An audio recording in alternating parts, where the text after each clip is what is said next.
Hey, folks, welcome to Blog Talk Radio, conversation with me, Doug Pagitt, joined today with natural health coach Shelley Pagitt. Sorry about the ramshackled look behind you there, the mama. It's I'm in the middle of a book tour, and this is some of the supplies from the book tour, and I realized today that they're sitting back there, and that's really not all that attractive. But this is natural health coach Shelley Pagitt, and what we do here on the show is Shelley talks to us about things of natural health importance. And it is a beautiful day in Minnesota, but in our old farmhouse, we don't get very good air circulation.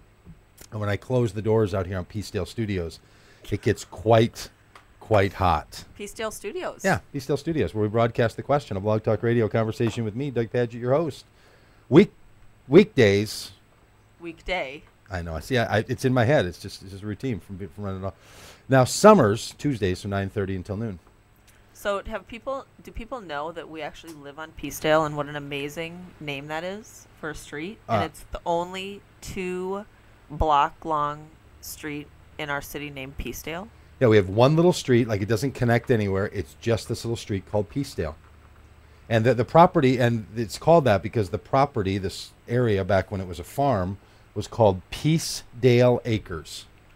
And That's the plat. Right. The plat? The plat. Is that the word for it? What, for a piece of land? Yeah, a plot of land? No, when they talk about like on the map, it's the plat. I don't think it's plat. Czar, info czar, Rob Tarr. Find that out. What am I thinking about here?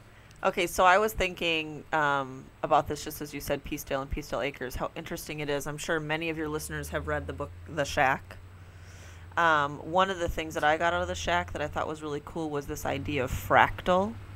And yeah, speak up a little bit. The idea of fractal, and that in the book The Shack, that a lot of people probably read, and that a fractal, my understanding of it anyway, is similar to your idea that you talk about non-identical repetition, and how we have these different not activities, different experiences in life, different memories, different interests that seem to be disconnected or unconnected, and that when you get to be as old as we are, did you tell everybody you celebrated a birthday over the weekend? I did, and then we got into this whole thing about being sperm donors. It just went crazy. Okay, so knowing how old we're getting to be and how interesting it is actually to look back on my life personally and think about where I was at and how I developed interest in the area of natural foods and natural living. And one of the things that's interesting is, as a child, I would go to my grandmother's farm in South Dakota, and I would work in the garden. And one of the things that we did was we would pick beans and then work on the beans for an entire day with all the women in the kitchen at the farm. And we would do canning. And I never necessarily wanted to live on a farm. I'm not really a out in the country backwoods kind of a gal. I thought living in a small town was really boring, and I was really tired when I was there. I was like, geez. I guess I shouldn't be laughing. We may have listeners from small towns. Right. So it's good for some people. For me, it did not give me energy. I loved going to see my grandma and doing stuff, but not living there. But anyway, I think it was interesting because I always felt a nostalgia. Oh, yeah. And this idea of living in a farmhouse and my affinity toward things natural. I think it's really interesting that now we live in the city in a farmhouse, and that in the backyard we have a big garden and lots of things growing, and to be able to go out there and even be in our old house, I think there's just things about it that feel really good to my soul. Yeah. And sometimes people don't realize, they can push aside, their living environment or something like that, and you just have to live with what you have for a while. But this idea of kind of, I don't know, our subconscious helping determine where we end up, if we're open to it. And some people just kind of go along for the ride and just like, I'm gonna do this and I'm just gonna make a world happen, make a life happen.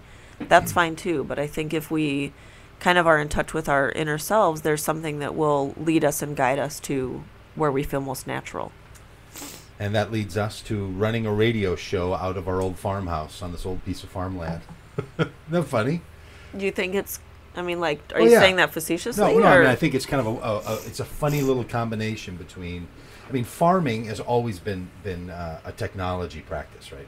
Farming, whether it was the Mayan Indians that figured out how to plant corn and terrace a garden, that was a technology. To a new hoe, to how you're going to get water up there. Right. It's always been that sort of technology. I find it interesting, and now we're in this old house, in this old farmhouse, and this old piece of farmland that's been all redeveloped. But then we're doing this other technology thing. And I find it interesting that some people's idea about farming is that it's technology avoidant. Right. But that just wouldn't track very well with the fact that there's farming. I mean, farming is the way that human beings have used innovation and creativity and ideas in order to sustain themselves. Absolutely. Yeah. There's a book series that I borrowed from a friend of mine called Little Britches, and I read it one summer when we were on an RV trip. There was like 6 books in the series. It was very compelling. Kind of like Little House on the Prairie, only this was not a prairie. It was out in like Montana or something near around the time of the gold rush. And super interesting the way the boy and his grandfather worked the land, and how the grandfather kept coming up with new ways of working the land, because working the land is really, really, really hard work. Yeah, and you have to innovate. Right. Work hard and know what you're doing. All right, but so that's not what we're particularly talking about, but a little bit, because I want to talk about the movie Food Inc. and a little bit about I don't know, I'm just beginning to read this book. Some of you have this. I'm going to highly recommend it, In Defense of Food. And I actually want you to show me how to put a link on my blog to Amazon, and so people could order this book off my blog. Well, wouldn't that be fancy? Yeah, could you help me do that? I sure can. For $35 an hour, I can help you figure out how to put a blog. How much do you pay me for doing this radio show?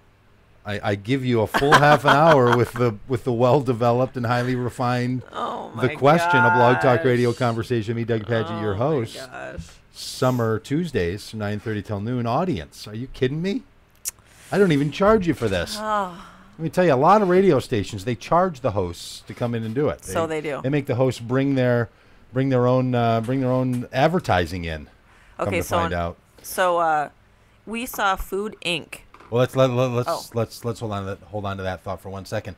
This is Blog Talk Radio conversation with Doug Pagitt and Shelley Pagitt, and that's her first.